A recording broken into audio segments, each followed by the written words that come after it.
French Revolution, which began in 1789, started for two main reasons. First, bread prices rose after several years of poor grain harvests, which led to hunger and malnutrition for the lower segments of the population.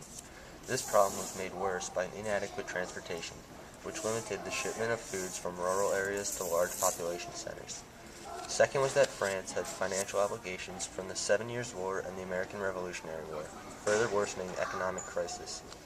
To explain the rest of the revolution, it is best to go about it in its three stages. Stage 1 began when the King of France announced the meeting of the Estates General. This was a signal that the current government was in a weakened state and subject to the demands of its people. The Estates General was organized into three estates: the clergy, the nobility, and the common people. Each estate held one vote, and any two could override the third. The strategy of the third estate, the common people, was to make one giant assembly so that they had a fighting chance. However, this attempt was unsuccessful. As a result, Abbé Sieyès suggested that the third estate proceed with the verification of its own powers and invite the other two estates to take part, but not wait for them. This led to the creation of the National Assembly, which brings us to the second stage of the revolution. In an attempt to control the process and prevent the assembly from convening, Louis XVI ordered the closure of the building where the assembly met. The assembly moved their deliberations to a nearby indoor tennis court, where they proceeded to swear the tennis court oath, under which they agreed not to separate until they had given France a constitution. Paris was soon consumed by riots, chaos, and widespread looting.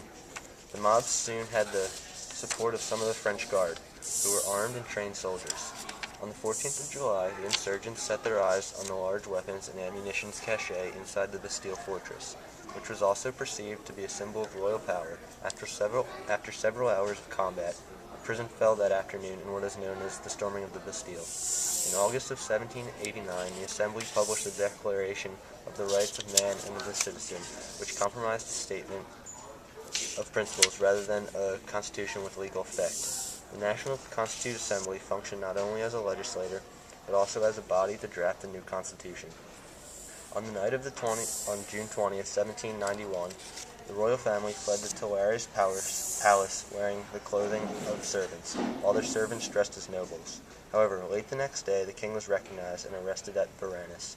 The National Assembly was eventually split over whether the king should be absolved for his attempt to flee. The Constitution was finished on September 3rd and sent to the king for acceptance. The Constitution limited the king's power and created a legislative house. The king accepted, and the revolution appeared to be complete. However, this monarchy didn't work out as planned, and in September of 1792, the monarchy was overthrown and a republic was put in its place. This brings us to the third and final stage of the revolution. After the execution of Louis XVI, divisions in the National Assembly between the radicals, moderates, and the conservatives created tension. Robespierre, a radical revolutionary, emerges as the leader of the National Assembly. He wants all remnants of the old regime banned and created a secret police force called the Committee on Public Safety. His reign is known as the Reign of Terror because he decided who was guilty or not and executed people by the guillotine, many of which were part of the original revolution. He was eventually tried and executed, ending his reign of terror.